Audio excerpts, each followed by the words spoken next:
NBA. You had some goofiness around free agency. I won't call it goofiness. To me, it's interest and intrigue because since things got so wacky with COVID and the bubble and all that, we are very, very close to NBA. Isn't that going to be weird? NBA free agency probably around Thanksgiving or early December, since the draft is November 18th, our virtual draft. For the people. So I thought about, free agency is one of the best. NBA free agency is one of the best free agencies in professional sports. It is. So I took a look at the top 8 free agents, most of which are unrestricted, a few restricted. Okay. And I thought, should they stay in the situation that they're in, or should they look to go somewhere else, go to another franchise, as any free agent, reasonably is able to do? Okay. So that's my question to you. With each one of these, should they stay where they're at, or should they go? Okay. Let's go. All right. So, and I'm going to rank them to me 8 to 1. All right. So number 8, let's see. We have Carmelo Anthony in Portland. Do you think that Carmelo should stay in Portland, or should he go? He go ahead and stay. Mm-hmm. He's been able to prove himself, and I think he's found a home in the way Portland. Hell, Portland tried to get him from New York, and they told him that this would be a better situation for him. He forced his way out to Oklahoma City. He probably should have went to Portland from the beginning. They may have a better outcome. I think that he meshes in that scenario a lot better. I think all that's correct, but I think he needs to go.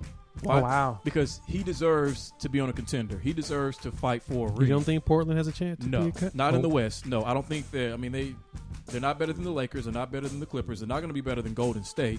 And they may not even be better than the Pelicans if they get their act together. Now, they got Stan Van Gundy as the coach. Not a big Stan Van Gundy fan. But the Nuggets are going to be there. The Phoenix Suns are up and coming. It's just too crowded. In the East, I would feel better about Portland, but not in the West. I mean, as great as Dame Lillard is, as good of a shooter as McCollum is, as much as I like Nurk, he'll be comfortable on that team. He'll be productive. He has a role. Everything you said was correct, but he deserves to be on a contender where he can get that ring that he has always deserved, but that has eluded him.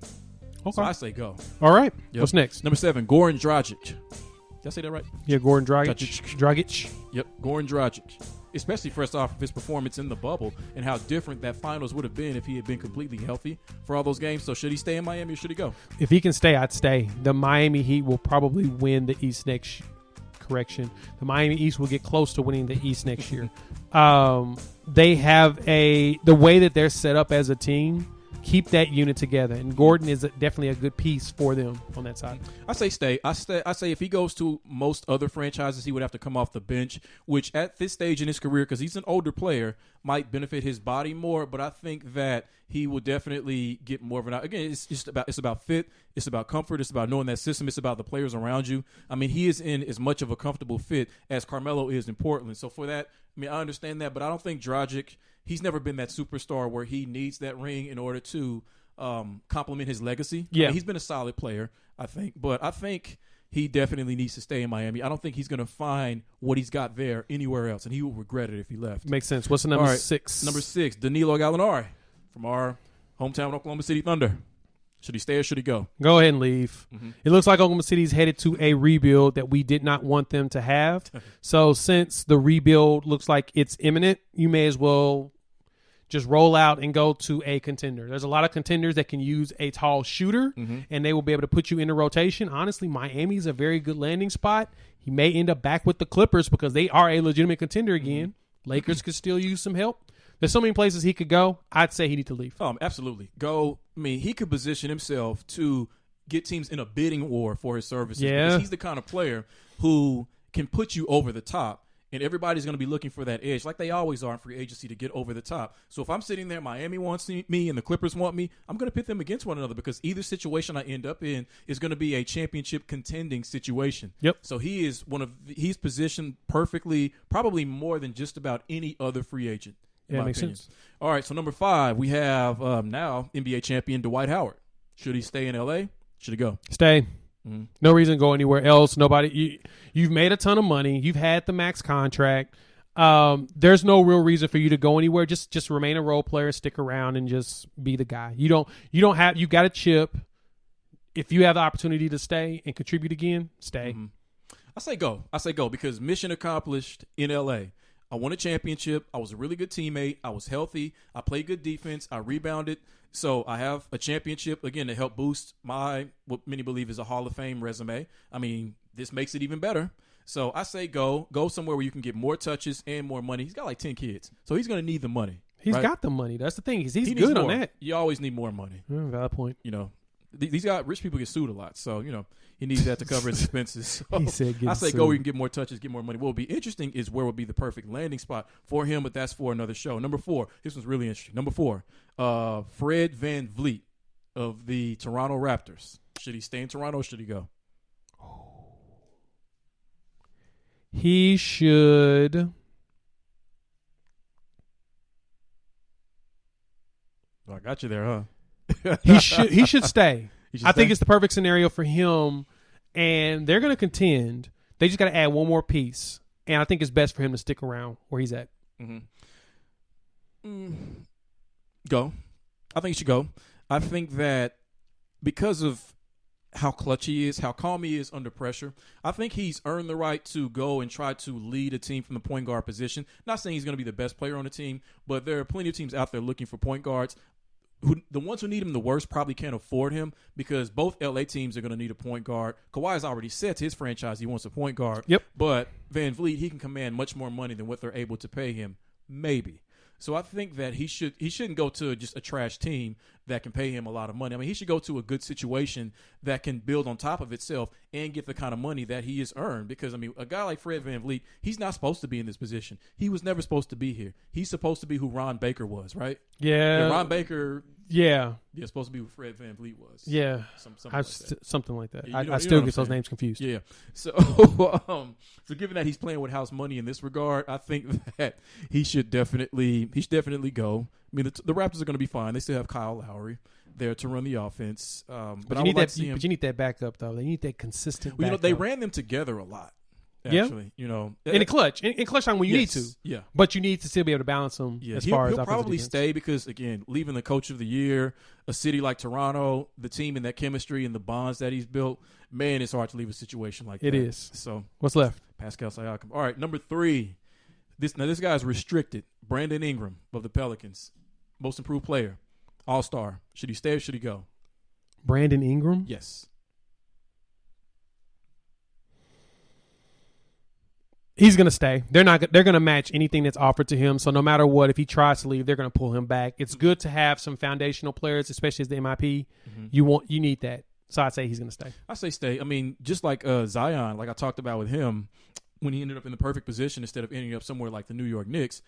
I mean, you have so much around you. You have Zion next to you. You have Lonzo Ball and Drew Holiday to run the offense. Well, Drew Holiday leads the team. Lonzo Ball can run the offense. You have Derek Favors who can do the rebounding and the defense in the paint. God, I don't like Stan Van Gundy as a coach.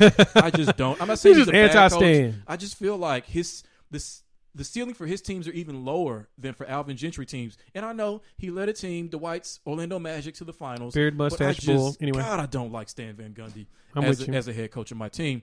But despite that, I think he's in a really, really good situation to leave that. And you're right.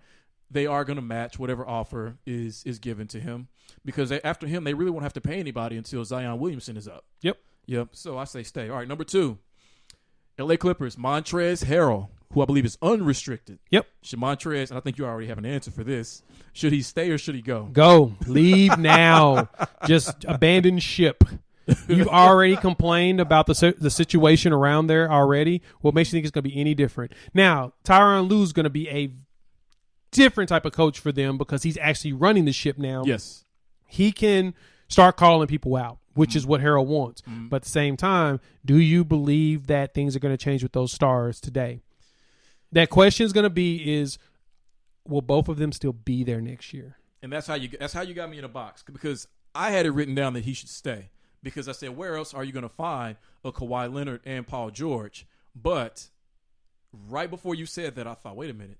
They're positioned to be free agents after next season. Yep. So they may not even be there. So if he stayed and then they both flew the coop, he'd be there by himself. Lou Williams may not even be there. So it's him and Pat Bev trying to take on the West. He can't put himself in that position.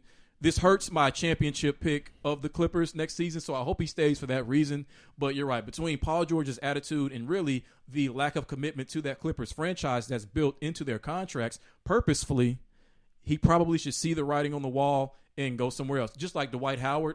What's more interesting is where is the perfect spot for him. It makes sense. Yep. I'm with you on that. Last one. We'll have to get back to that last one. This person isn't a free agent necessarily, but it's Giannis. Giannis Antetokounmpo with 1 year left.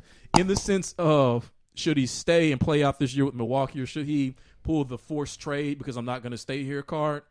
What do you think Giannis should do? Should he stay in Milwaukee or should he leave? He's going to stay. He's not going anywhere. He's going to fulfill his contract. He's going to try to see it through. They're going to try to find him some help. They're going to probably trade Chris Middleton, even though I'm kind of sold on him now. They're going to probably trade him, or they're going to probably either him, Wesley Matthews, Eric Bledsoe. Somebody's going to get traded to go try to grab him an additional scorer. Heck, they may make a trade with Philadelphia and start dumping in between each other. Hell, Golden State, they can go after Wiggins. Wiggity split spots for spiggity split the wiggity. Add him. That gives you a score that doesn't do anything else besides shoot. So, yeah, he's gonna have to. He's gonna stick it out. I don't see him forcing the trade. I think he's gonna go as a free agent and pull a Kevin Durant. But I see Milwaukee trading him before he asked them to trade him. I know it makes it tough, right? Yeah, I think they're gonna be more along the lines of Toronto and play out this season, hope for the best thereafter. Because I think that they can say to him, all right, we were number one in the West for a reason. Then COVID happened. East. Yeah, in the East. COVID happened. You got injured in the series against Miami. If not, we would have beat them. That's what you tell him. We would have beat them.